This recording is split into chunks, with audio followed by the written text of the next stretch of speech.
Sign up to speak at the public hearing and would like to, just raise your hand and our town clerk will give you the form. Okay? And if you decide later, even if you haven't signed up for the form, you can raise your hand and speak. So.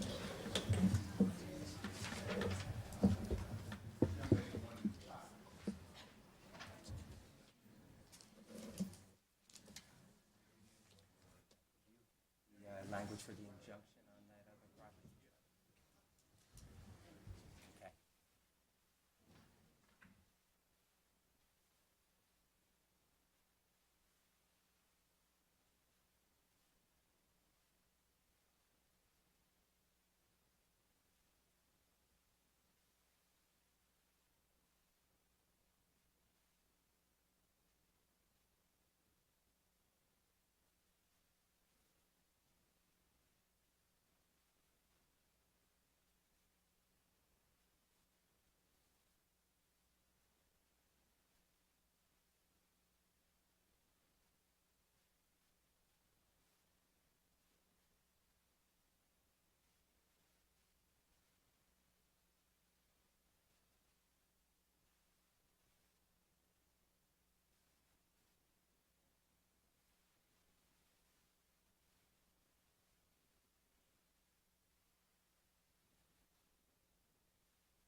I'd like to welcome everybody to our town board meeting, and I'd like to ask our clerk, Christian Sampson, to call the roll. Councilman Ullman. Here. Councilman Friedman. Here. Councilwoman Charles. Councilman Deputy Supervisor Withers. Present. Supervisor St. Lawrence. Here, I'd like to ask Councilman Ullman to lead us in the Pledge of Allegiance. To the flag of the United States of America and to the republic for which it stands, one nation, under God, indivisible, with liberty and justice for all.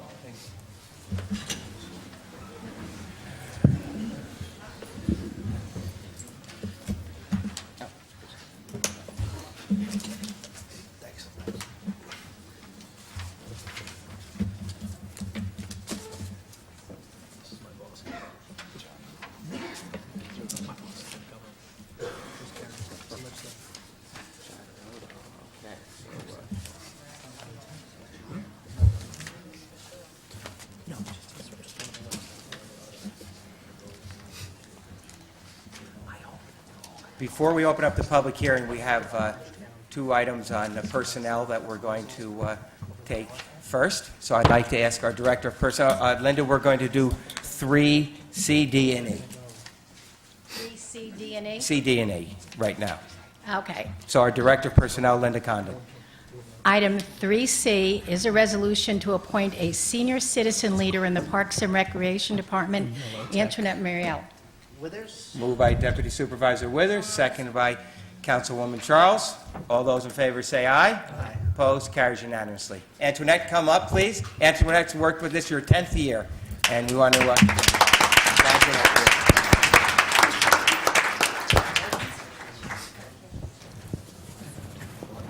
you. Wave to the camera. Everybody at home to see you. Okay. The seniors will be watching.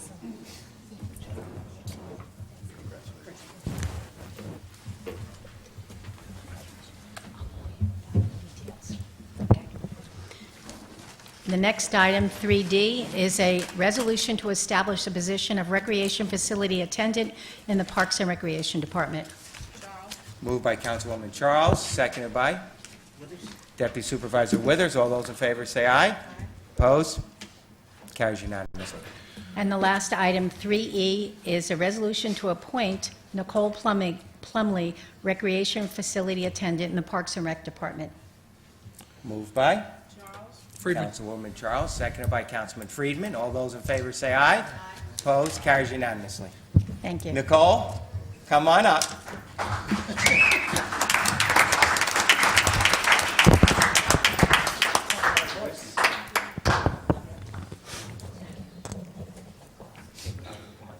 You may recognize Nicole. She sings the Star Spangled Banner for us at the fireworks and many other occasions.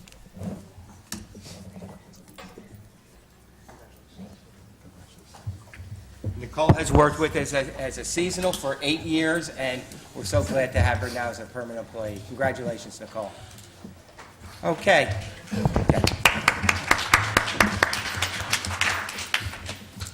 Tonight, the applicant, there are two applicants on this public hearing, and one of the applicants sent a letter in, which I'm going to have the town clerk read, asking to adjourn the meeting to the next meeting of the town board, to adjourn the public hearing to that time.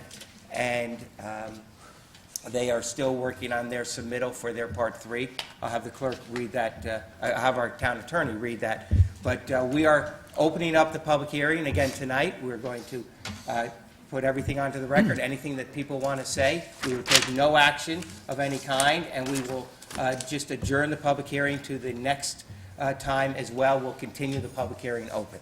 So this is our third public hearing on this issue, and we will have a fourth, maybe a fifth. And, but the other applicant that's here, and the Collishaw piece is here, I believe, and we have our town planner here, and they'll make a presentation on their piece as well. So I'll have our town clerk read into record that and any other reports that you may have received since our last public hearing. Would you read it Mr. for me, Klein. Mike? Absolutely, Mr. Sampson. Around noon today, we received a letter from Mr. Carbon, who's the attorney for one of the two petitioners, and the letter reads as follows. It's dated January 14th, 2015, addressed to Honorable Christopher P. St. Lawrence and the members of the town board. I've just been advised that Dave Ziegler, the engineer and designer of this project, is ill with the flu and unable to participate in tonight's continued public hearing. As such, we will be unable to continue our presentation or to respond to any inquiries from members of the town board or the public. We request the hearing be put over until the next meeting of the town board so that Mr. Ziegler can recover and respond in full to inquiries from members of the town board and the public. Pascack Ridge, with its green design standards, drainage improvements, traffic improvements, 6 parks, and 10% affordable housing set aside, represents a unique opportunity to the town of Ramapo to foster housing diversity, and we look forward to continuing our conversation with the town board and the public. Very truly yours, Ryan S. Carbon. We also have, since our last public hearing, received 4 additional documents which we will deem into evidence for purposes of the hearing. The first of these is the EAF Part 2 dated December 18, 2014, and the Town Board Resolution 2014-551, which adopts it. Marked as Exhibit Number 24 is a letter from the Ramapo Police Department dated December 22, 2014. Exhibit 25 will be the report of Tracker Archaeological, Inc., dated December 2014. And finally, Exhibit Number 26, which we just received shortly before the hearing this evening, is a traffic impact study last revised on January 5th, 2015 by Harry Baker and Associates. With those exhibits deemed as part of the evidence at the hearing, we're now able to open a public hearing, and I think we invite the petitioner who is here the opportunity to speak first, and then we'll take comments from the public. And I don't know if maybe Mr. Lang, our planner, if he wanted to make any comments about anything that he's gleaned so far on the traffic report or anything. If there's anything that jumps out at you, we'd be glad to hear it, okay? Okay. Well, I think we'll have them first. Mr. Celentano. Can I ask a procedural question? Sure.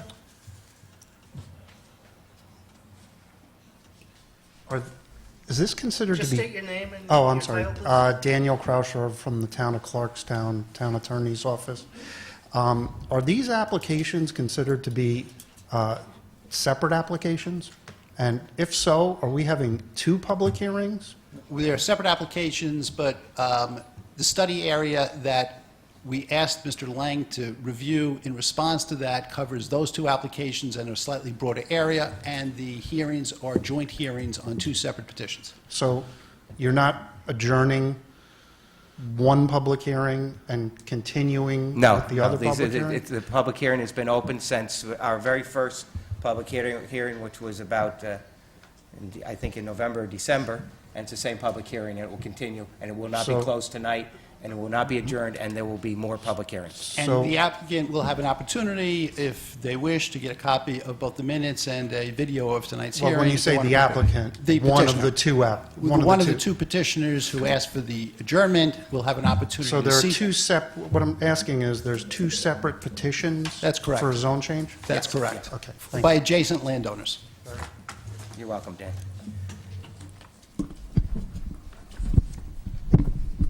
Good evening. My name is Anthony Celentano. I'm the applicant for 171 North Pascack Road. We're the piece that is surrounded by the larger piece. You really don't know much, and I'd like to inform what we have going on here and what we plan to do. Currently, there are 3 buildings on the property. The building in the front has a studio, 1 3-bedroom apartment, 1 4-bedroom apartment. This is existing now. The side house has 2 3-bedroom apartments, and the rear dwelling has 1 bedroom apartment, 2 2-bedroom apartment, and 1 3-bedroom apartment. We proposing to take these 3 buildings down and construct 22 3-bedroom dwellings. Each dwelling would be a 30 by 35 layout, 3 stories. The first story would be a 2-car garage. The second story would have the kitchen, dining, and living room. And the third story would be the 3 bedrooms. As you can see, we have, the way it's situated now, we would not require any setback variances. We're providing 57 parking spaces where 44 is required, so we have 13 additional parking spaces. The access would be the same access point as now off of Pascack Road. We don't have one access into the property. This access would be widened and graded less steep as it is now. And so since we're taking 9 units out, adding 22, our increase is 13 units. So Pascack Road would see an increase in 13 units. Our total units per acre with the current layouts proposed would be 6 to 7 units per acre. We have 3.5 acres. 2 of the acres in the rear would be green space. We'd have a pedestrian bridge over the Pascack Brook so that the residents of these 22 units could enjoy this current green space. We will be disturbing the front, as shown, 1.5 acres.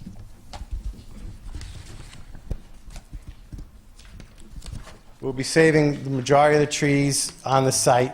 Most of the trees are located along the brook, and we will not be disturbing any of the wetlands.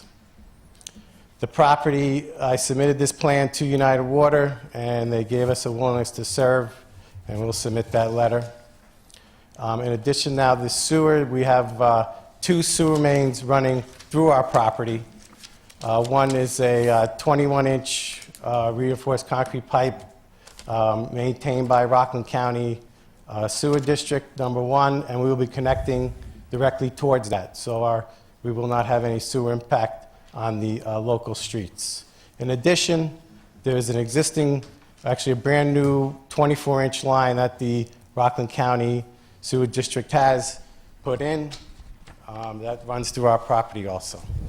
That's pretty much the basic concept of what we're doing. We're trying to avoid all the environmentally sensitive areas as brought up by the public. We're trying to consolidate. It's kind of like almost an average density type of layout. Okay, I have just one question. The footprint for each building is 30 by 35, so it's 1,050 feet for each floor. So it's 1,050 feet for the garage, 1,050 feet for that living space on the second floor, the kitchen, and then the bedrooms, 1,000 square feet upstairs. That's That's correct. consistent with all 22 buildings. Yes, sir. Okay. Mr. Celentano, your client petitioned the town board seeking a change to an MR12 zoning district. Would he be able to construct the same plan if it was rezoned to MR8 instead of MR12? Yes, we again, as, if you look at the current zones in the area, the west zone is, adjoining the Lamar, is Spring Valley, which is a PRD zone, and they allow 18 units an acre. To the south is Clarkstown. Their multifamily units along that are RG2, which is garden apartments, and MF2, which is 9 to 13 units an acre. We're proposing 6 to 7 units an acre, so an MR8 would fit in this category.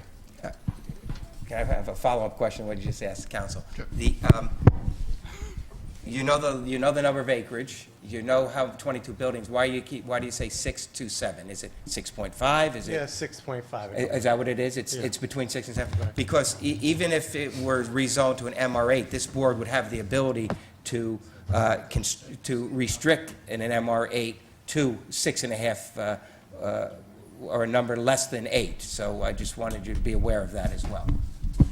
Right, we look through all the environmental considerations, and we feel that in order to really develop this property responsibly, 22 units is the most we can get. Okay, and I don't know if you were here for the other applicant, but there's a road there that originally was accessing into the property, which we are not allowing, or they've redesigned it. And there was a question at the last public hearing as to whether or not the construction would be allowed vehicles would be allowed to go through those neighborhoods, which we would have the ability to restrict that couldn't happen. Are you accessing this just off of the main road for the Yeah. construction aspect? I understand you're going to have 2 acres in the back that are green space, but for the construction, you're not going on any of the other local roads? No, sir. Everything's off of Pascack. There's an existing entrance now that services the existing 9 units there now. We'll be using that entrance, just widening it a little bit, and also lessen the severity of the slope. Right now, it's sloping down at 10%. We're going to take it at the 5% to make it a little more safer. Okay, thank you. And Mr. Celentano, will you provide us with a copy of the map that you're referring to so we can Yes, I'm put that going into to the record? submit. I worked a little bit on the Part 3 on our end, and I'll submit a formal Part 3 and this revised map also with a little more detail. Okay, thank you.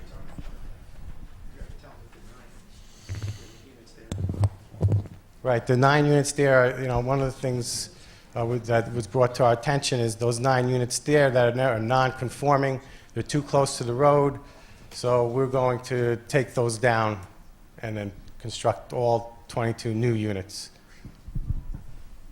Okay, thank you. Okay, at this time, we have some people that have signed up, so we'll go through that list first. And I'm going to allow some of the elected officials that are here to speak first. And I'd like to ask the Deputy Supervisor for the town of Clarkstown to come up first, Shirley Oscar.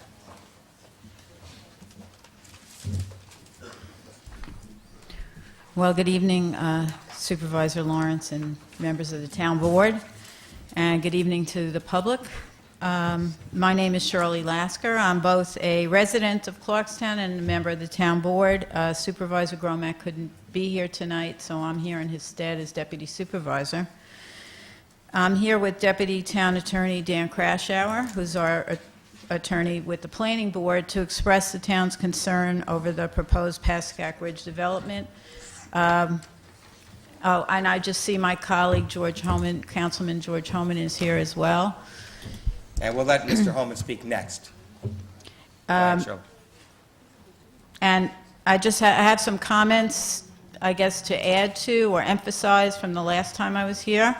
And it has been said before, but I guess it's worth saying again, that the town of Clarkstown opposes the amendment of the Town of Ramapo zoning map and comprehensive plan for the proposed development of the Pascack Ridge subdivision on the grounds that the proposed development of this land at a density of 12 units an acre of multifamily would result in overdevelopment, be out of character with the surrounding area, and have the potential to adversely impact the street network, school system, water resources, and natural environment, all shared with the residents of the town of Clarkstown.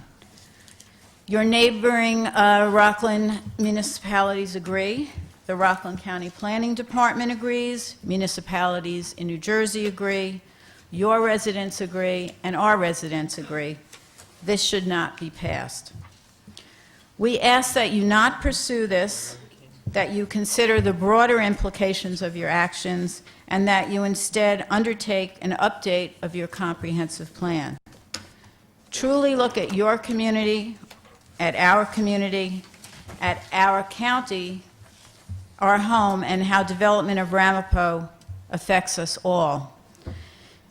But if you insist on pursuing this comprehensive plan and zoning amendment, we implore you to comply with state law, issue a positive declaration pursuant to the New York State Environmental Quality Review Act, and require the preparation of an environmental impact statement. Studies may have been performed for this project, but who has reviewed them? Are they all the studies that would have been required in a public scoping? Have you solicited comments from the state DEC, county health, county drainage, just to name a few?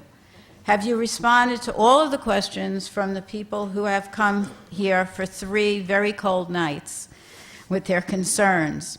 This is what an EIS is for, to take a hard look, to answer the tough questions, to be thorough, open, and informed. That happens to be our primary responsibilities as elected officials, to serve the public, our public, and I, for one, take it very seriously. In Clarkstown, we've worked very hard to protect the quality of life of our residents. We have a well-thought-out, comprehensive plan that doesn't just sit on a shelf. We work every day to implement it and to ensure that every proposed development is consistent with its vision. We understand that the town, and the county for that matter, has limited resources in terms of water, roadway infrastructure, and drainage capacity. That is why we've tried to limit high-density developments and preserve as much open space as possible. The development at issue tonight is extremely dense and directly adjacent to our border. I'm certain that if the town of Clarkstown chose to entertain an application such as this, the board would issue a positive declaration under SECA, and a full environmental impact statement would be prepared. That being said, Supervisor, I'll leave it up to you. If we can hand it off to Dan Krashower, our planning board attorney, or if you'd prefer to have the elected officials from Clarkstown who are here speak first, that's up to you. Why don't we have your other board member speak, Mr. Holman, and then we'll have Dan, and then we'll ask Mr. Carey if he'd like to. Okay. Well, thank you for attention. Thank you. Absolutely, Shirley.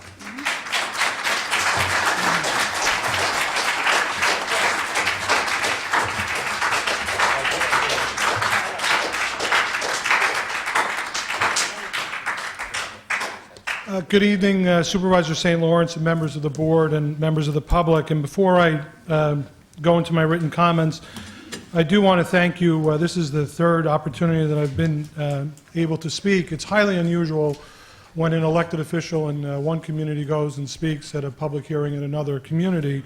And I must say that both you and the members of your board have been extremely respectful, and I appreciate the courtesy in allowing me to voice my opinion and my statement.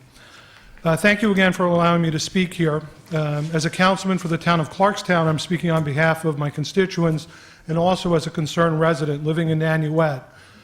Certainly the closest member in proximity on the town board in Clarkstown to the proposed development, less than half a mile away. And I reiterate that I'm opposed to any zoning change proposed by the developers of the Pascack Ridge project, given its numerous environmental constraints. The town of Ramapo, as all municipalities do under general municipal law, has an obligation to its residents to develop and adhere to an overall plan for housing, density, and distribution that is fair to all persons. The town of Ramapo's comprehensive plan was extremely well done and thought out and was adopted in 2004 and has designated this land area as R15, or medium-density housing, noting an average density of roughly 3 to 4 dwellings per acre. The town of Ramapo is now considering and has before it a proposed change of the zoning to accommodate over 250 units in an area that is well acquainted with significant environmental and geographical challenges. I've spoken extensively with residents in the surrounding community who will be adversely impacted by the proposed overdevelopment. The issues raised include drainage, visual impact, steep slopes, and a host of other environmental concerns. Numerous residents in the adjoining area have been negatively impacted during many weather events from flooding and other concerns. I was startled to hear the comments from Leonard Jackson concerning the drainage issues at a prior meeting. When I quote him, "The subject area consists of only 1% of the overall drainage basin of Pascack Brook. This significantly misses the point. The proposed overdevelopment will impact the adjoining property owners in a very negative way. These property owners have faced very many previous and numerous flooding issues, and the mitigation proposed does not address the issue at hand. Moreover, a larger question exists that must be addressed. New York State law is very clear. In order to appropriately evaluate the merits of the increased density in this or any other area, the town must study the entirety of the town, not just the subject area under its zoning laws. The town is in conflict with this specific obligation under its adopted comprehensive plan in this regard. If any approval is granted without taking this required step, it will likely be considered spot zoning, and as other areas were not considered, as more potentially viable options, and would face a serious challenge should injunctive relief be sought by interested and involved parties. As I offered in prior comments, the town of Ramapo has no obligation to even hear this application, and the developer has no right to an approval or even a hearing on this matter. However, if the town of Ramapo does proceed, it must consider what is in the best interest of all of its residents and make land use decisions in accord with that dictum. Moreover, the comprehensive plan of 2004 outlines 8 specific criteria as a rationale for a zone change, and these are outlined clearly in the disapproval letter of the county planning department. As one looks at these criteria, it is obvious that this development and the property itself do not meet the criteria, and the proposal should be denied. Moreover, I would suggest that the town of Ramapo, if it feels it must proceed, that it must first move for an update of its comprehensive plan before allowing this or any other such dramatic zone change to occur. In so doing, Ramapo would be forced to consider its housing needs for all of its residents in its totality, for all groups and all individuals in a holistic and comprehensive manner. Without taking steps and considering all factors, this would be nothing more than spot zoning, and without any clear benefit, as is required in the final analysis, to grant the zone change. Further, I'd like to go on record to note some of the specific objections concerning the site and the impact that it will have, and I'll submit my comments for the record. The project is essentially part of a larger issue facing our community, namely overdevelopment, which has exacerbated environmental issues and impacted related services, including fire and emergency services, water, school districts, and finally, the overall deterioration of the quality of life that results from increased traffic, pollution, noise, and a host of other items. The land in the proposed area is constrained by numerous issues and factors. These include steep slopes with a narrow ridge of relatively flat land that quickly drops off down the Pascack Road. The Pascack Brook runs through the lower section of the property and has already a known source of flooding within the town of Clarkstown and within Ramapo. Orange and Rockland easements exist on the property with high-tension power lines. The sewer district has an easement that comes within mere feet of the proposed dwelling units. The property has little access to appropriate roads and does not meet the specific criteria as outlined in the comprehensive plan for road access for this multifamily overdevelopment project. In fact, the county planning department, in its disapproval, notes this fact, citing the lack of available sidewalks for walking to the nearest shopping points as well. It also notes that the nearest shopping is over half a mile away. These factors all indicate how poorly planned this proposal is and begs the question, was there no better site for this type of development in the entire town of Ramapo?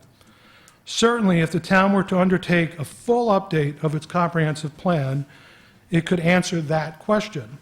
Yet sadly, that has not occurred. It's a response to a request from a developer for a benefit that will only inure to the developer, not the general public. Specifically, if the town follows its obligation to review the entire comprehensive plan, I'm confident that this area would not warrant a downzoning of this type, and perhaps other areas would be considered that would be better suited to meet the needs of all of the residents of the town of Ramapo. This, in my opinion, is what needs to be done at this site, and this site is not appropriate for the type of development that is proposed. The current plan also lacks many of the required 8 specific items that I cited to justify the zone change that your own law requires. There's no access to a state or a county road, which is a requirement. The already overburdened local roads in the immediate area are not suitable to handle the increased vehicle or pedestrian traffic and the lack of sidewalks. The requirement for parking is not met and would require the granting of a variance of 31%.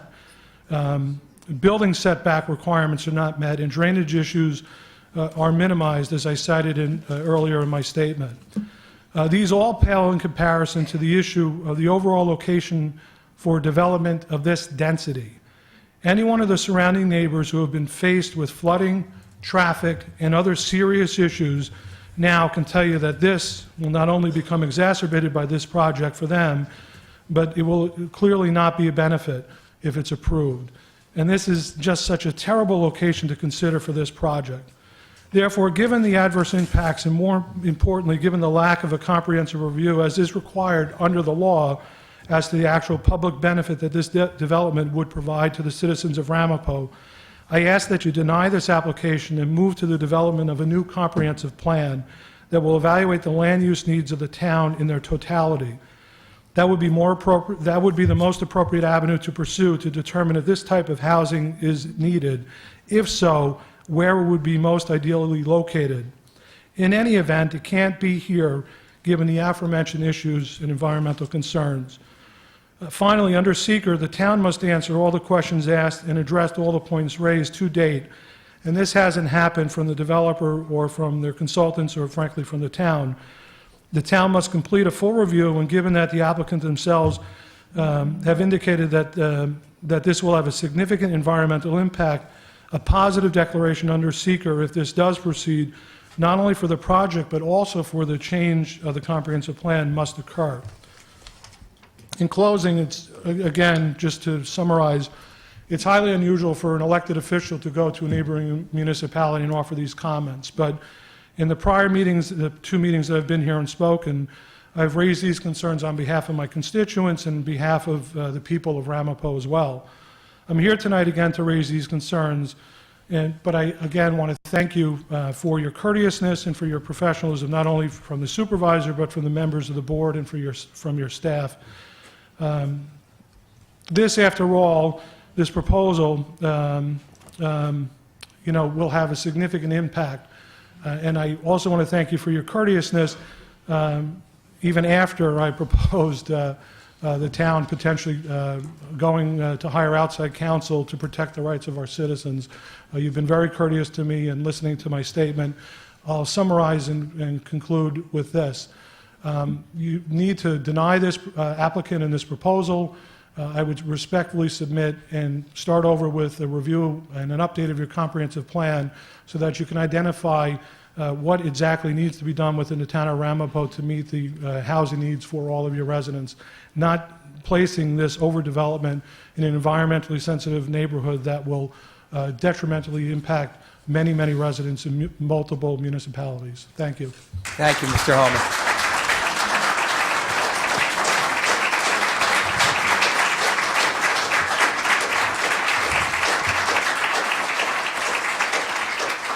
And I want to thank you for your respectfulness and your courtesy and your professionalism as well. Thank you. Mr. Kreshow. Oh, I'm sorry, Mr. Carey. I'm sorry.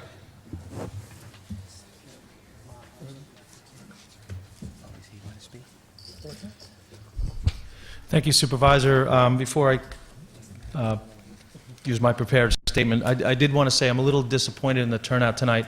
I do think there was some confusion. I think folks thought that the meeting was canceled tonight, the public hearing would be pushed, and I think the fact that there's 2 applicants, maybe we could put that on the website, because I do think this room would be packed if that... We didn't say that there wasn't going to be a hearing tonight to anyone, just so you know. We No, I- received that letter at 4:30, 5 o'clock today. Yeah, somehow people got that impression that this was going to be pushed. So, again, thank you for, this is my Absolutely. second time here, and I do thank you for the opportunity to speak. My name is Chris Carey. I am the minority leader of the Rockland County Legislature. I'm the legislator for District 9. I live in Bardonia. I represent constituents both in Clarkstown as well as Ramapo. So, as both a Rockland County legislator speaking on behalf of my constituents in the towns of Clarkstown and Ramapo, and as a concerned resident, I'm adamantly opposed to any zoning change proposed for the area targeted by the developers of the Pascack Ridge project. The town has an obligation to its residents to develop and adhere to an overall plan for housing density and distribution that is fair and sensible for all. The town of Ramapo's most recent comprehensive plan was adopted in 2004 and has this land area designated as R15 medium-density housing, noting an average density for that designation of roughly 3 to 4 dwellings per acre. The town is now considering changing the zoning to accommodate up to 294 units on a land parcel that is fraught with environmental and geographical challenges. Moreover, in order to appropriately evaluate the merits of increased density in this area, the town must study the entire town, not just the subject area. The town is in conflict with this obligation to the comprehensive plan. If approval is granted here, it will appear to be spot zoning, as other areas were not considered as more potentially viable options. Therefore, the town has no obligation to even hear this application, and the developer has no right to an approval or even a hearing. Nonetheless, I would like to go on record to note some of the many objections I have regarding the site, the density, and the impact it will have on the area. The project essentially hits upon every one of the major concerns and issues facing Rockland County today: overdevelopment, environmental issues, school district funding, water and waste management, and quality of life. Let's start with looking at why the town chose this particular site for development. The land along Ewing Avenue is steeply sloped with narrow ridge of relatively flat land that quickly drops off, steadily descends down to Pascack Road. The Pascack Brook runs through the lower half of the property and is already a known source of flooding in the town of Clarkstown. There is an Orange and Rockland easement on the property in place due to the presence of high-tension power line towers. There is sewer district easement that comes within 5 feet of dwelling units as currently proposed in the building plans. The property has little access to main roads to account for the comings and goings of its residents. There are no sidewalks available for walking to the nearest shopping points, which are up to a half-mile away from some of the units. There was no better site for this type of development in the entire town of Ramapo. Surely there would be if the town had followed its obligation to review the entire comprehensive plan. That is what needs to be done, as this site is clearly ill-suited for this type of development. The current plan also lacks some of the required specifications for multifamily housing. There is no access to a state or county road, which is a requirement. The narrow local roads that surround the property are just not equipped to handle the increased vehicle or pedestrian traffic. Last I checked, the county had not received a copy of the traffic study done for the town report. The plans do not meet the requirement for 2 parking spots per dwelling, as there are only 422 spots for 294 units. This would require the granting of a variance of 31% to override the requirement. 24 of the buildings do not meet the separation requirement of 30 feet. These, however, are minor issues compared to the main ones regarding the poor overall location for a development of this size and density. Anyone driving by this parcel of land can tell you that's a bad idea. Respectfully, given the adverse impacts and perhaps more importantly, the lack of a comprehensive review as to the actual public benefit to this development will provide to the citizens of Ramapo, I ask that you deny this application and move to the development of a new comprehensive plan that will evaluate the land use needs of the town in total. That would be a more appropriate avenue to pursue to determine if this type of housing is needed, and if so, where it would be most ideally located. In any event, it can't be here and it can't be now. The town of Ramapo must call for a complete environmental study pursuant to the New York State Environmental Review Act and move to re-examine the entire comprehensive plan before it can move forward with any rezoning of land such as this parcel. The Pascack Ridge project cannot go forward without having all the concerns and questions addressed by the developer. The town must recognize its obligation to protect the best interests of its residents and its neighbors. Thank you.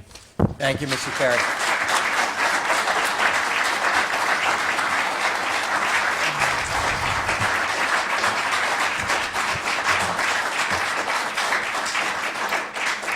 Dan, before you hold on one more. I saw that our county legislator, Lon Hotstein, came in, and I'd like to give him the opportunity to come up and speak. Lon?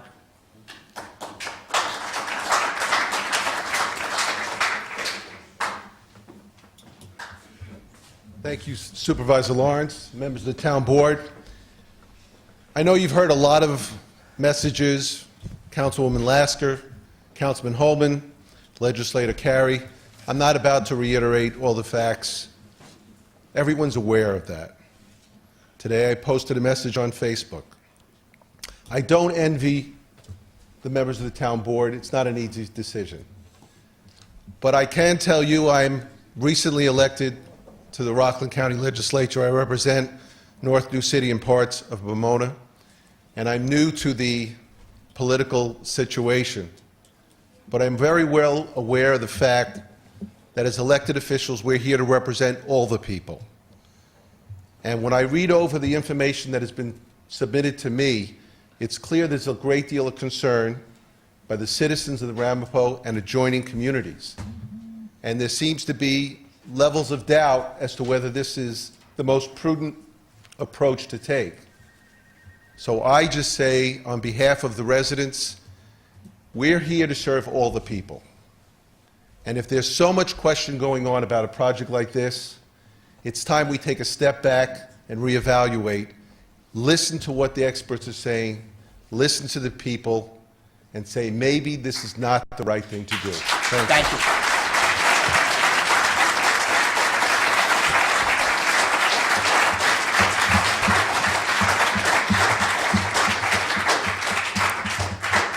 Thank you, Lon. Mr. Crashaw. Okay, there's not much left for me to say after that, but first off, Mr. Supervisor, members of the board, public, thank you.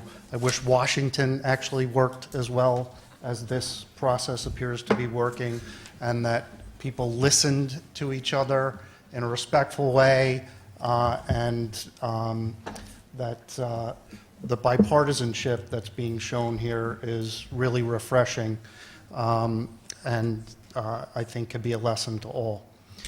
I'd like to talk about the policy aspects and the procedural aspects. And a lot of it, as I said, has already been covered by our elected representatives who have spoken. But the most important point that I think has been raised is that you did a comprehensive plan in 2004 that you provided standards for when you can entertain a zone change, and neither of these applications meet those standards. Therefore, you can't even entertain the zone change applications that are before you. Another thing that people may not realize is that the comprehensive plan amendment encompasses a larger area than just the two applications that are being spoken about, and the potential is there in the future for other homeowners, other landowners, to make application for a zone change amendment if the board were to approve this comprehensive plan amendment improperly if they were to do so. A comprehensive plan should be done utilizing an environmental assessment form. The town of Clarkstown won multiple awards for its comprehensive plan because what we did was we based our comprehensive plan as an environmental impact statement. We did it as an environmental impact statement. As Councilman Holman pointed out, you must, in order to even contemplate the applications that are before you, revisit your existing comprehensive plan and revise your entire comprehensive plan in order to even entertain the applications that are before you. I'd like to point out that since 2004, our sewer situation has not improved. Our water quality and quantity situation has not improved. Our drainage situation has not improved. The Rockland County Solid Waste Authority, as the supervisor knows, was sued by the Borough of Saddle River, I believe, because Sewer of district, not the sewer solid district. Thank you. Yeah. Because of lack of capacity. This is not something that's going to reduce the effluent that will be entering into the system. Quite the opposite. And that's something that certainly needs to be addressed before you consider something as dramatic as a change which would increase the density to the extent that's being proposed by these two applications, as well as your proposed amendment to your comprehensive plan. No matter what, this is both of these actions, the applications for the zone changes as well as the change to the comprehensive plan, are type 1 actions under seeker. They absolutely require a environmental impact statement and a full consideration under seeker.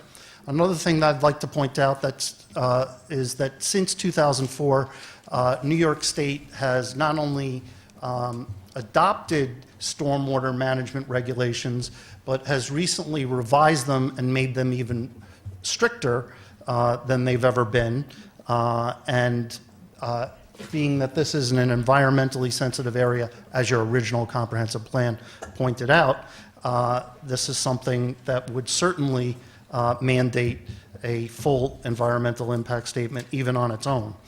Town of Clarkstown adopted its comprehensive plan 5 years ago, and we're already in the process of starting to consider amending and readopting a new comprehensive plan that'll even be more stringent to take into account things such as the changes to the stormwater maintenance regulations that were recently handed down by the state of New York. So to conclude, you cannot entertain these applications. You should not entertain these applications. I'd also like to point out that it is very rare for the County Department of Planning to issue a GML which recommends an outright denial and then gets into the level of detail that the County Planning Department did. The Clarkstown Planning Board also recommended denial, and the Clarkstown Town Council, represented by members of both parties, are clearly on record as not being in favor of this. And you have members of the Rockland County Legislature who are on record as opposing this as well. I thank you for your consideration, and I ask that every speaker that follow me please keep it in the same spirit of cooperation as the speakers that came before me. Thank you, Mr. Kaishar.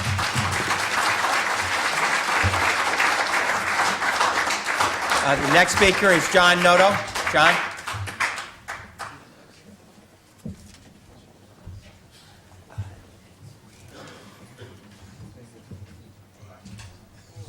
Thank you. As a resident of Clarkstown and one that borders up against Ramapo, this project concerns me and a lot of my neighbors Please greatly. state your name and address for the record. John Noto, 3 Tilly Court, New City, New York. Thank you. So I have several concerns with this project, from the proper studies or lack thereof, of the disapproval from the county planning department, and to the significant negative impact surrounding the community of the bordering town of Clarkstown. Comprehensive plan or zoning ordinance has been adopted for long-term benefit of the community and the character, which is now proposed to be changed significantly to alter the character of that area. Not only of Ramapo, but also of the town of Clarkstown and the quality of life for those residents as well. There was a publication from the New York State Department of State called the Zoning and Comprehensive Plan. In the section Regional Housing in the Comprehensive Plan, it states, there must be a balancing of the local desire to maintain the status quo within a community and the greater public interest that regional needs be met. Although we are aware of the traditional view that zoning acts only upon the property lying within the borders of the board's territorial limits, it must be recognized that zoning often has a substantial impact beyond the boundaries of the municipality. Thus, the court, in examining an ordinance, should take into consideration not only the general welfare of the residents of the zoning township, but also consider the effects of the ordinance on the neighboring communities. This subdivision will have a significant negative impact not only on the town of Ramapo, but also on Clarkstown, negatively impacting its character, integrity, and quality of life.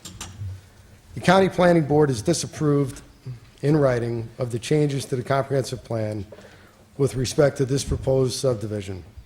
The reasons cited were increased congestion, inadequate vehicle access, inadequate parking, utility constraints, sanitary sewer limitations, and the potential flooding of the area. They questioned the density of the housing sought and the negative environmental impacts associated with it. The questions that need to be answered to ensure that the town has fully investigated the change to the comprehensive plan are: what is the public benefit to this project in this area? What is the benefit to the area in total and its surrounding communities? What is the environmental impact to this area and to the bordering town of Clarkstown? What is the benefit to the town of Ramapo to create this housing in this specific location as opposed to some other location within the town of Ramapo that's more appropriate for its use? What other sites were considered? What is the density going to be in the end? We heard a change tonight from what it was originally going to be. What is the impact on Clarkstown, obviously? How does this comprehensive plan change affect the bordering town and its comprehensive plan? Until all these questions are answered by the board, a comprehensive plan should not be changed or ordinance be rewritten. And I implore the board to hold this meeting open until all those questions are answered. And I'd like to enter this into the record as well. Absolutely. Thank you for your time. Thank you, Mr. Noto.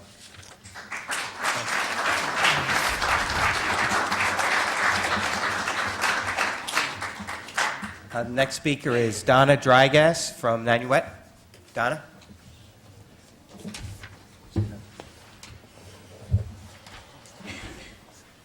I did sign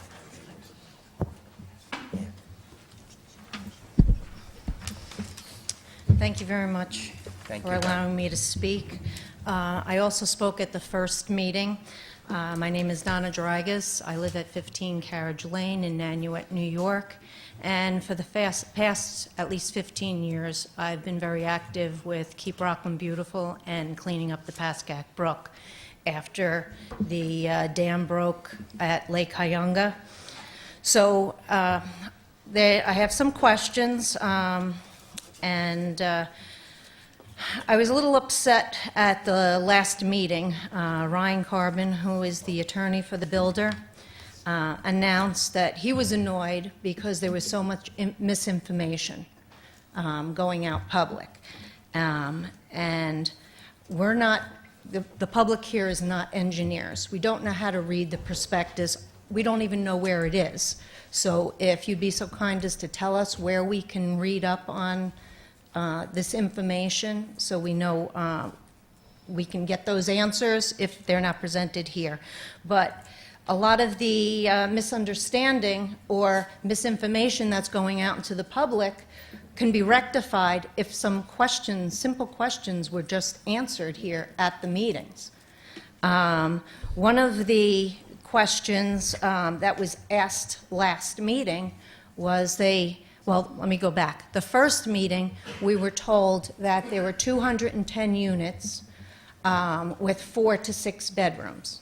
Then the second meeting, it came back, and no, we all misunderstood here, that it's not 210 units, it's duplexes, which that word was never used at the first meeting. So now it's duplexes, which have, the first floor has 2 bedrooms, and the upper floors have 3 to 4 bedrooms. That's still 6 bedrooms. But now it has the advantage of 2 kitchens. Just because we did clear this, I think you were at the second meeting, we cleared this up, because you made a good point. I even stopped Mr. Carbon to define that. There are 210 units, 105 of the units are 2-bedroom. Right. Then there are separate units of 105 that are 3 and 4-bedroom. Right, but Okay. no one ever answered the question whether one person could buy the downstairs unit and the upstairs unit. Therefore, it would make a 4 to 6 bedroom unit if they could buy both with 2 kitchens.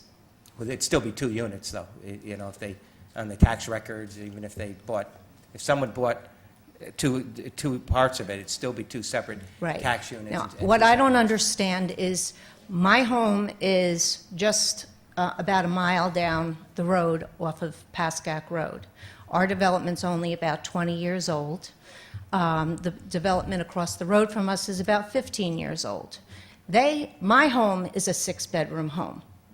It's on a half acre. The houses across Pascack Road are on a 1/3 acre. If the builder wants 4 to 6 bedrooms, why not build 4 to 6 bedroom homes? Why does it have to be 12 units on an acre? Why not keep it the same? It wouldn't be as large of an impact as he's planning. I have some pictures here that I brought. The first is, I know it's not the same builder, but this We is... can help you hold them up if you'd like. This is a similar... This is a similar picture to what the developer showed last time. And last meeting, it was said that the lower unit was going to be 1,200 square feet. It was never answered what the square footage of the upper unit was going to be, nor whether it was going to be a 3 or 4-story building. This is a 4-story building. Every single square inch of it almost is blacktop or cement. Homes would allow at least a front yard, a backyard to absorb some of the water. Stop. You're showing us a picture of a project that we built.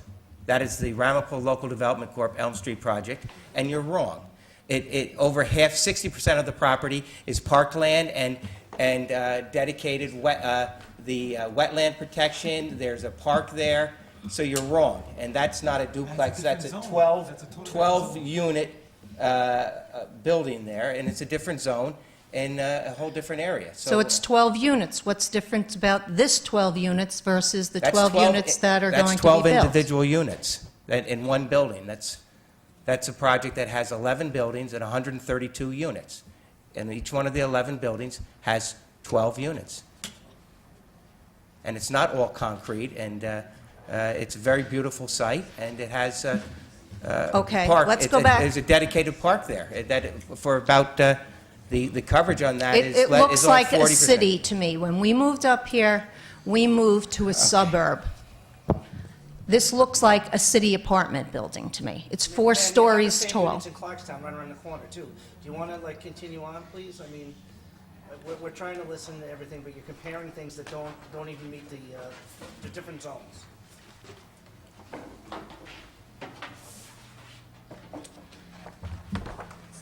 This isn't a very good picture, but I just wanted the Sunday after we went to, we were here last. We went and we took a ride and took some pictures. I just wanted to show you that this is the Pascack Brook on that property. It does have water in it because the picture that was shown by the developer last time did not have any water in it. And if I remember correctly at the meeting, maybe I misunderstood, I thought he said that a DEC impact statement wouldn't be needed because there was no water in the brook. So I wanted... I don't think that's what he said, but I do remember him saying that at times it was intermittent at certain parts of it. But, and we'll be glad to put both of those pictures into the record for you if you'd like, Okay. okay? The next... Or all the pictures that you have. We'll be Okay. glad to- The next picture is a picture of a development up by Lake Suzanne, which is in Ramapo. You have so much building going on right now, you can't, this shouldn't be allowed. There should be dumpsters, the sidewalk is blocked, it's unsafe, it's unsanitary, and if you can't control your builders now, I think you should stop this extensive building that you Just so have know, going Donovan, on. you're talking about a totally different, that's a 15C zone, that's a much different zone. I don't care what zone it and is. we That have- should be allowed, that trash out on the street? Where is the I dumpster? can't see the Isn't it picture. a requirement that a builder with building material put the building material into a dumpster?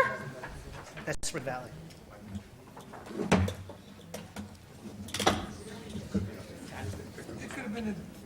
Could have been a big What?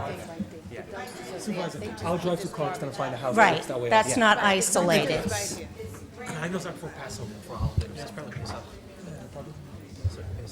Well, actually, well, you know, because they've got the boxes too. So Lake Suzanne is in Spring Valley?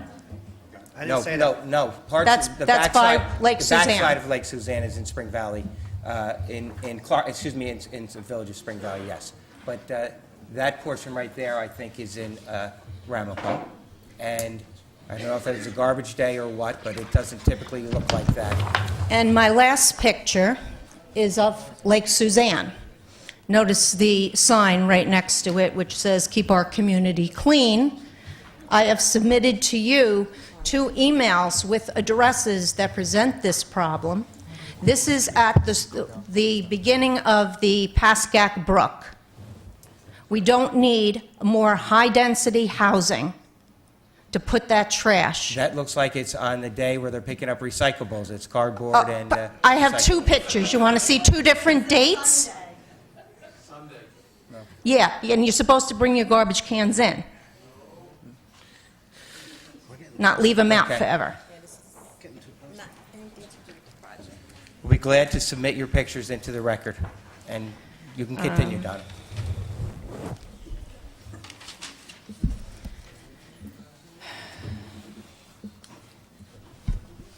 One other item that was brought up by the gentleman who is the second landowner, he brought up tonight that the road that would be used for construction is in his part of the property would be off of Pascack Road. Now, we took a ride that Sunday, and there is a little concrete bridge. I have a very small Volkswagen. We got out of the car and actually walked across the bridge because we were concerned that it might collapse under the weight of my car. So I don't know how he expects to get construction vehicles over that bridge safely. Yes. He's not building on the other side of the bridge. He's tearing down the houses. He said he was tearing. You have the wrong area. The area I'm passing is the area that he's tearing down the houses. The others are part of the Muncie lumber subdivision. It's not getting access from this at all. There'll be no crossing that bridge, period. The bridge will probably not remain. Okay. Thank you for your time. Oh, thank you for bringing that up, and we'll get an answer for it. Thank you, Donna.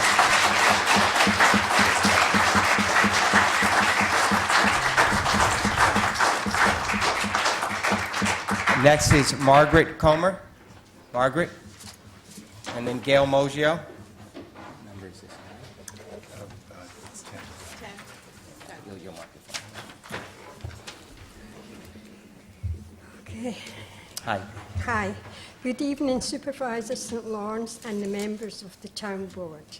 My husband, Jim Comer, fought desperately as a homeowner president to give quality of life to all homeowners in the development. He fought to keep the border closed due to the safety of the homeowners from flooding and using our area as an outlet to and from the Hale area in Spring Valley. It's time to give the residents a break after 4 times in the same battle.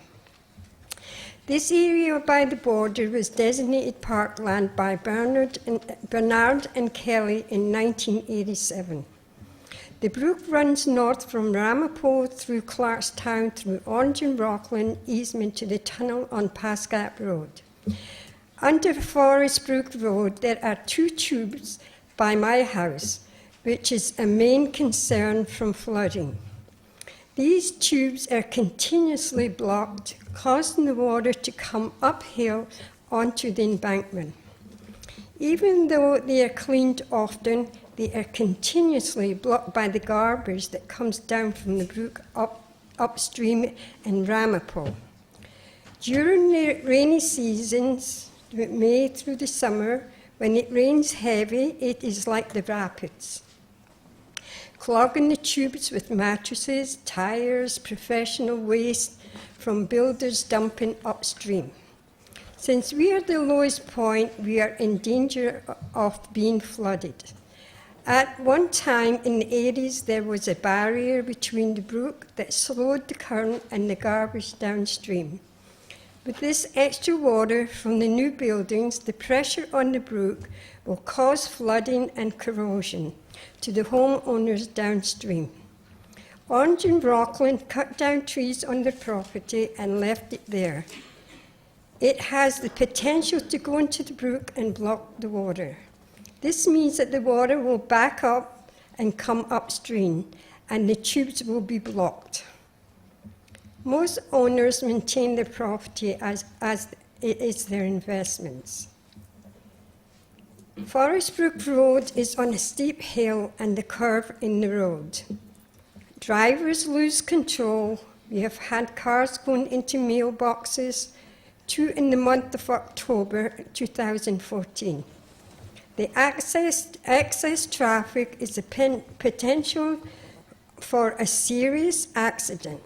I hope that you consider the danger of the extra traffic by not opening the border. Please consider the homeowners before you approve this project. This is our investment. Okay, I want to take the time to thank the town of Clarkstown for supporting us and making sure I was here to be heard. Thank you again. Thank you, Margaret.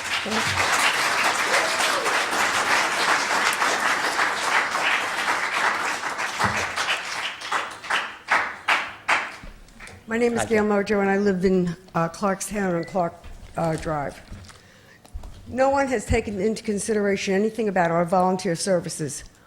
Our firemen and our ambulance corps are stressed out as it is. By adding all this additional, you're making more chaos. Take into consideration the last 2 fires that we've had. They're illegal housing, illegal dormitory. We can't have this. Our firemen are stressed as it is. You're continually bringing our firemen into harm's way. Eventually, what's going to happen is we'll have no volunteers. And then what's going to happen? It's going to be $1 million a man to get a fire department started. You people have to start to think what you're doing, not just what you want or somebody else wants, and you're going to approve it for them. The other thing is, I never had flooding. I do now. And that's when Forest Brook was put in. You're going to put additional housing and more flooding. Every time we have a heavy rain, I watch the creek come into my backyard and into my house.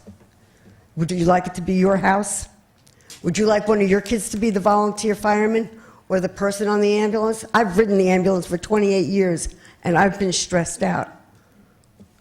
Think about what you're doing to your volunteers in this community.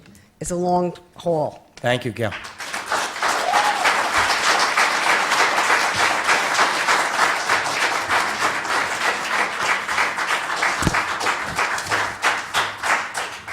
Alfred Thompson, and then Robert Romanowski.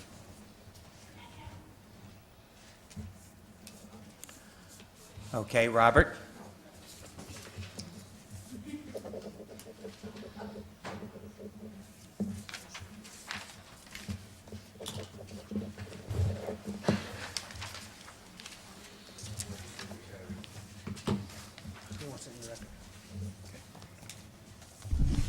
It's Robert Romanowski, 183 Maple Avenue, Muncie. At the last meeting, Supervisor St. Lawrence, you stated that this housing will be available to everyone and that there are federal laws that prevent housing discrimination. Since this is the case and leads to the possibility of public and private school students living here, a thorough examination of how this zone change will affect the East Ramapo School District needs to be done. 1, public school students. You must need to find out, what I did, I contacted the East Ramapo School District and I found the public school path that the students will be taking. This is on a, they call it the, I have it right here. It's called the School Organizational Chart. And for this here housing development, the public school students will start at the Kakiak Elementary School building for kindergarten. They will go to the Summit Park School for grades 1 through 3, the Kakiak Elementary School for grades 4 through 6, grades 7 and 8 will be at the Pomona Middle School, and grades 9 through 12 will be at the Ramapo High School. How many students would be attending public schools in the East Ramapo system? At what grades will these students be entering the school district? Here are questions that the board needs to get answers from the school district. Classroom space. How much will class size be increased over what it is now? Are there enough desks and chairs to accommodate these new students? Are there enough current textbooks available for the new students entering the district? Is there enough cafeteria space to accommodate providing lunches? We already know that Ramapo High School is already overcrowded. What about school aid? New students are not aided the first year. Aid begins in the second year. How will this affect an already financially stressed school district? A good education is fundamental to a person to become a productive and contributing member of society. A K-12 education prepares a student with the building blocks needed to further their education at a college or trade school. Now, with the private school students, there is something called the combined wealth ratio. This is the percentage of public school students to private school students. And in the East Ramapo School District, since there are so many private school students, it unfortunately misrepresents East Ramapo as a very wealthy district when in fact just the opposite is true? How many private school students will be living in this housing development, and what effect will that have on the combined wealth ratio of the East Ramapo School District? Busing. How will the required busing of both private and public school students affect the busing budget line of the East Ramapo School District? All of this information on this zone change needs to be furnished to the East Ramapo School District so they can provide this town board with a written response on how they will be able to handle this influx of new students, along with how an increase in students attending private schools will affect the combined wealth ratio. You, as a town board, cannot consider downzoning this property if the school district is unable to provide the students who will be residing at this location the education that they so rightfully deserve. Thank you. Thank you, Mr. Romanowski.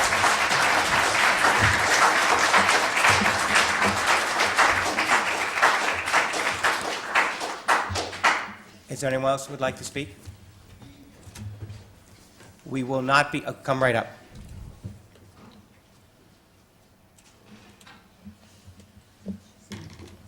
Come right up and state your name and address for our clerk, please. My name is Marcia Greenberg. I live at 7 Ruston Lane, Nanuet. It seems to be my pattern. I sit here all night with no intention of speaking, and then I listen to the comments, or in some cases, the no comments.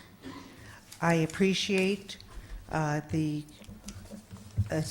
other party asking for adjournment of this public hearing tonight.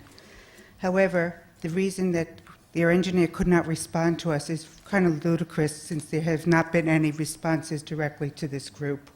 There have been changes, there's been manipulation of data, but no responses. I also have some concerns about the applicant that did address us tonight. I don't know if this is housing is going to be for rent or for purchase. What is his intention? Of course, we talk about an RG2, which is for garden apartments. I live in a zoned RG2, which is down the block from there. We're 5 acres, and we're 25 homes, not 22 units on basically being built on 1 acre. I think you said 3.5, but 2 Well, acres. 2.5 is not being 2 developed. acres was going to be green space, right? So Correct. we're You're correct, putting Marcia. 22 units on 1 acre. Okay? Presently, with a rough count, I give him an estimate of 18 bedrooms in his current situation. He is going to increase that to 66 bedrooms. That's not just an increase of 9 units. That's almost tripling the size of what is presently there. Many people have talked about, and myself, about the one-lane tunnel, but nobody is addressing the 4-corner stop sign on Mirror Lake and Pascack Road. And apparently, the other development will be exiting right on this stop sign road, this intersection.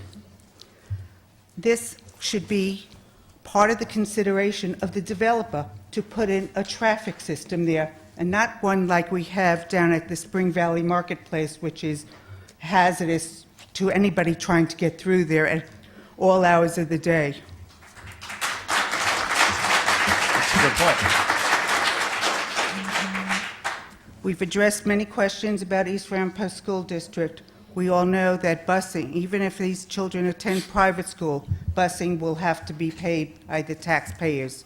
I've also concerned that all of these units are being used for residential use only, that we don't have small businesses being developed in these units, and also that they're all taxable units and on the rolls of our towns and our county. I'm sorry, just... Take your time. Yeah, the developer tonight stressed that there'd be 1,050 square feet on each floor. Now, in a garage space of 1,050 does also allow for additional bedrooms to be put in once you put in your smaller cars. So we're now talking about a possibility of expanding to an extra bedroom in these 3-bedroom units. I really don't understand how we can't see, I'll rephrase that. I have not been able to find the minutes of any of these meetings on your Town of Ramapo website. I tried today. Maybe I'm not going in the right place, but where it says minutes, there's nothing there. I'd like to know how to get minutes of these meetings. I'm very concerned about finally hearing some answers to these questions. And I hope down the end that the applicant tonight isn't planning to sell his portion of the property to the other developer. And now we have a really huge situation going on there.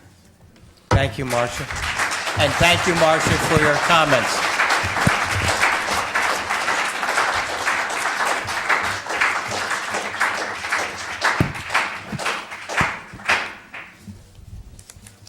Come right up. Anyone else that would like to speak? As I said earlier, we are not closing this public hearing. We're going to continue this public hearing, and we'll adjourn it to our next meeting date actually in February or... January 28th. Is that soon enough, or is that enough time for, we still need to receive the Part 3. We want to be able to look over the traffic study, the updated traffic study we just received. So why don't we put it into the meeting in February? What is that, does that... I think it's February 11th. The only, I just want the board to be aware, we will probably be scheduling a public hearing that night on fire districts and also, I forgot what it is. I think we have one other public hearing. That might be quick, but that Okay, would so be the what same we'll night. do, if we have other public hearings, we will have this public hearing first, so people won't have to sit through a public hearing that they may not be interested in on the fire district. So we will adjourn this meeting tonight until February 11th at 8 o'clock, and we will start right up with this again. Yes, did you? And all the reports and everything, Michael, the reports that are submitted in, would you explain that? Yes, all the the petitions that the town received from the two landowners and their supporting documentation, and all the documents that are submitted as evidence at these hearings over the last two meetings, as well as tonight, are all on file in the town clerk's office. So you can access them by a FOIL request, and with regard to minutes, maybe Mr. Sampson can address when they're available. As a matter of fact, those minutes are on tonight's agenda to be approved, then they'll go online, Okay. So, on our website, you can go on ramapo.org, ramapo.org. and you can follow the prompts, and you'll... It's on the supervisor. You click supervisor, and then there's a link to minutes. And that's for the last 3 meetings. Yes. Aren't the meetings approved at the beginning of every meeting? That's our first item that we're doing tonight after this public hearing. It's on the agenda. They haven't been posted yet for the last 2 meetings. Right, we're actually putting, well, maybe because of the holidays, maybe Chris's office may have been a little light on staff there. I'll let him say that. But the very first item on the agenda are the last 2 meetings, the minutes. So they'll be on. Chris, you'll have them on by tomorrow morning? They should be on by the end of the day tomorrow. I'm not sure what time Okay. they'll go up. So they'll be on by the end of the day tomorrow, okay? Okay, so we're adjourning this public hearing until February 11th at 8 o'clock. I want to thank you all very much. And we'll see you then. Thank you.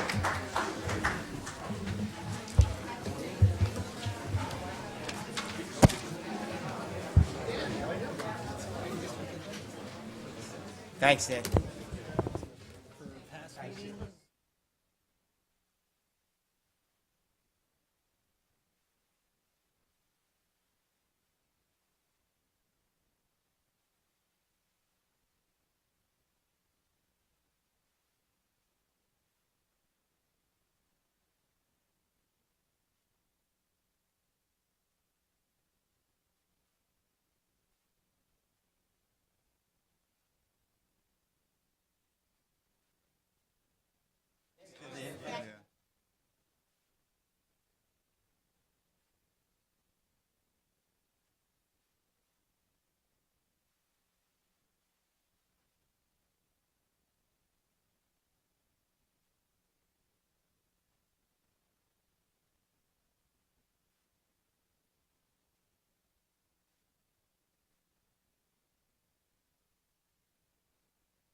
Continue with the meeting now, so you're welcome to stay and just bring your conversations into the hallway. It was changed. Actually, Congress, I mean, in the 1980s, there was a Workforce 2000 project that sort of predicted all of what we're seeing in terms of the relative size of immigrant population. We'll talk. Okay. Latino and Thanks for your Caribbean time. population. Yes. I appreciate it. Yeah, I thought that Dan Ross was telling me his wife Claire, her son was rush hour and they didn't. So I probably have a wrong image in my head. Claire's son is. So I have to call them and correct it, or at least find out what it really is. Okay. What's his name? Barry. No, Don Douglas, that is from your, Maybe that's what he was saying. All I hear is questions. add on the show. Now I wonder if Did you Take care. You got the, you got the thing I gave you, right?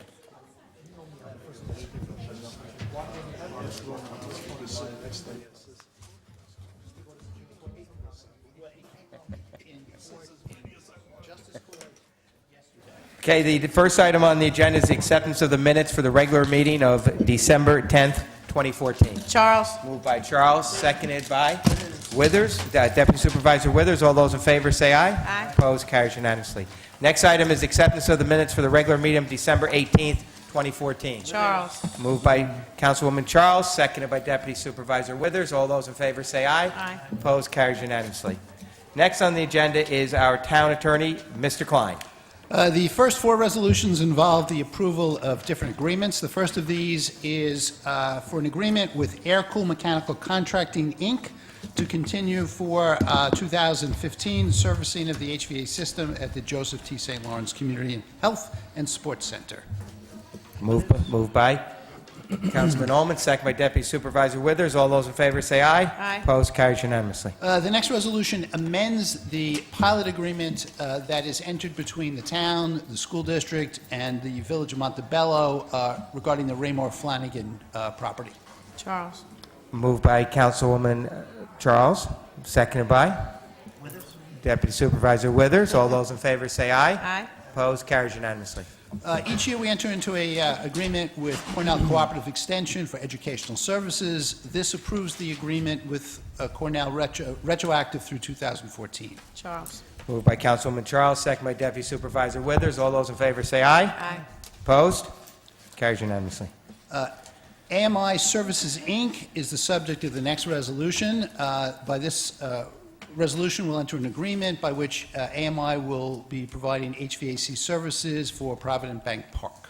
Charles? Moved by Deputy Supervisor Withers, seconded by Councilwoman Charles. All those in favor say aye. Aye. No, Opposed? I'm not going to vote for It that. passes 4-1.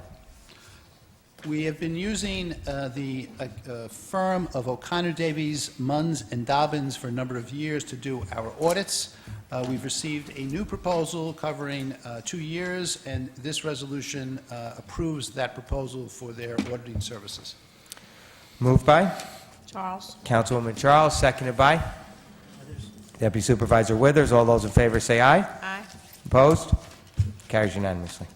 We have 3 settlements of tax certiorari matters on next. The first of these is Ramacoy Acquisition Company. This involves tax years 2010 through 2015 and involves a town tax refund of $267.97. Moved by Deputy Supervisor Withers, seconded by Charles? Councilwoman Charles. All those in favor say aye. Aye. Opposed? The next Carries property unanimously. involved in a tax certiorari matter is the former AT&T property on Church Road, which is now used as a church and a school, and this grants a tax exemption to the current owner, Pascack Valley Learning Center. Charles? Moved by Councilwoman Charles, seconded by Friedman? Councilman Friedman. All those in favor say aye. Aye. Opposed? Carries unanimously. 5 Twin Holdings is the owner of property on Twin Avenue in Spring Valley. This settles the tax certiorari matter for 2010 through 2012 and results in a tax refund of $462.69.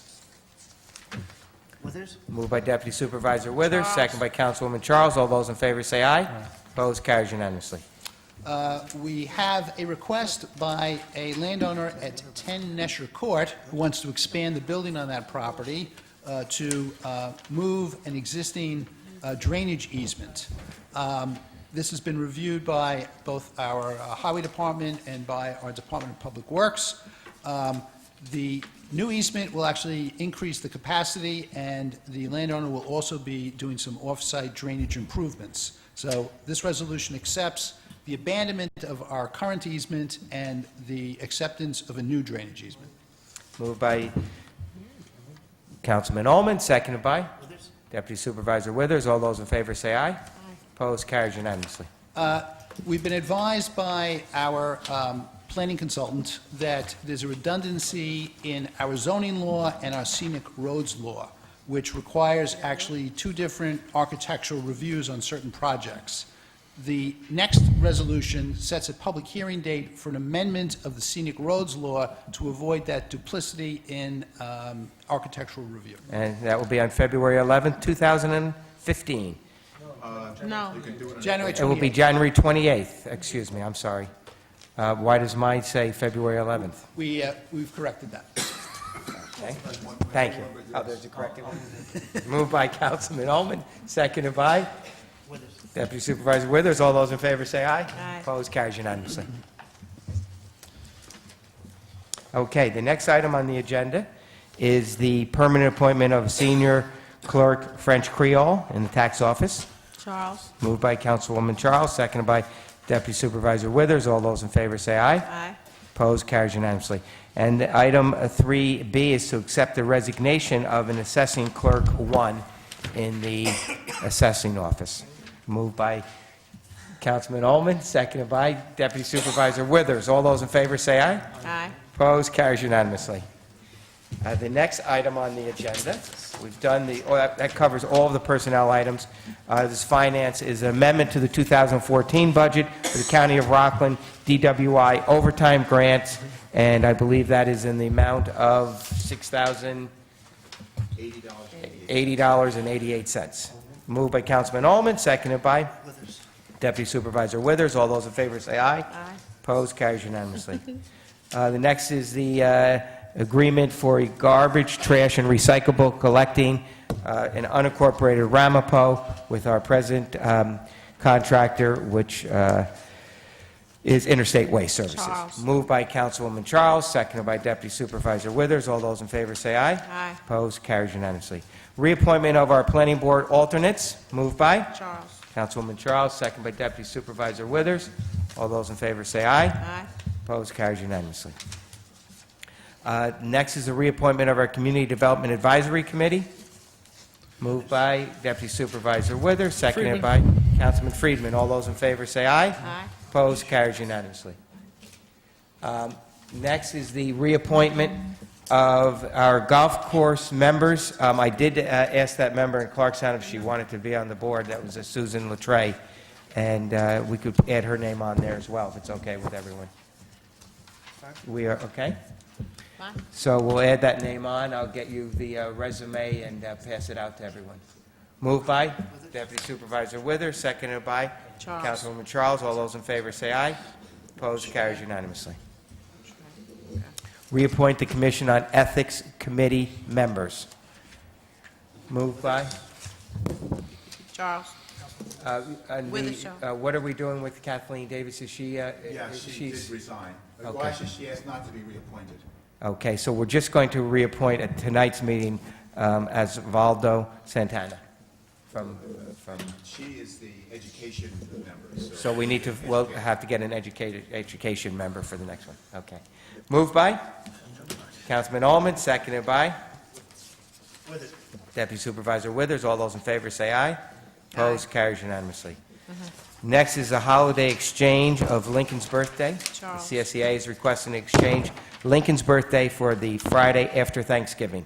Moved by Councilwoman Charles, seconded by? Friedman. Councilman Friedman. All those in favor say aye. Aye. Opposed, carries unanimously. Cancellation of our town board meeting tomorrow. We had a town board meeting for tomorrow. That will be canceled. Moved by? Deputy Supervisor Withers, seconded by? Charles? Councilwoman Charles. All those in favor say aye. Aye. Opposed? Carries unanimously. Next is the appointment of a delegate and alternate to the Association of Towns. I will be the delegate, and would you like to be, Brendel will be the alternate. Thank you. Okay, moved by Deputy Supervisor Withers, second by Councilman Ullman. All those in favor say aye. Opposed? Carries unanimously. Next is the, We have one new business item. oh, yes, we do. I'll hand it over to you.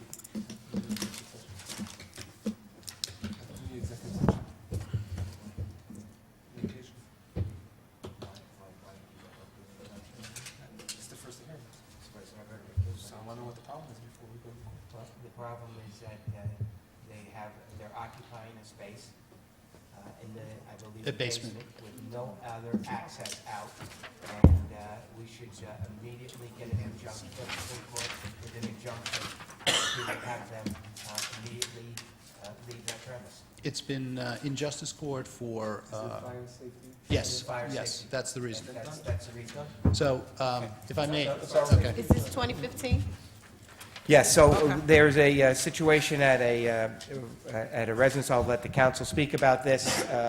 They're in justice court. We feel it is a fire and safety issue, and we are going to have a resolution to immediately go and ask for injunction of relief by the Supreme Court. Council, I'll let you explain it. Yes, we have a zoning prosecution in the Justice Court for the property at 32 College Road, Muncie, New York, where the basement is being used as a place of public assembly, where it is deemed by our building department to be unsafe. This is not simply a zoning violation which can be cured. This is a health and safety issue which we've been advised the board should immediately take action. And the owners of the property have thus far not been cooperative with the building department in ceasing the use or getting the deficiencies cured. So therefore, we are asking this board to permit my office to commence an injunction action. The passage of the resolution itself may alleviate the problem, but if not, then we'd like to be in court as quickly as I'd possible. be glad to move this. Who wants to second it? Deputy Super, Councilman Ullman will second it. All those in favor say aye. Aye. Opposed? Carries unanimously. Do we have any other new business items? No, that's it. Okay. Public participation. Anybody would like to speak? Come right up. Good evening. Bill Weber, 16 Rose Hill Road, Montebello. I just have one quick question on and maybe a point of clarification for the town attorney. On the resolution labeled 2014-556, which was passed on December 18th, the second to the last paragraph where it talks about, therefore be it resolved that the Town of Ramapo Finance Department is authorized to transfer funds and increase and decrease appropriations for the 2014 town budget. That's pretty clear. On the last paragraph, it also goes into and says, be it further resolved that the Finance Department is hereby authorized to transfer funds from any town fund to any other town fund to fund necessary town expenditures, with the funds being transferred to subject to an interest rate equivalent to the current bank rate. I noticed in that paragraph you didn't label, or you didn't note that it's for 2014.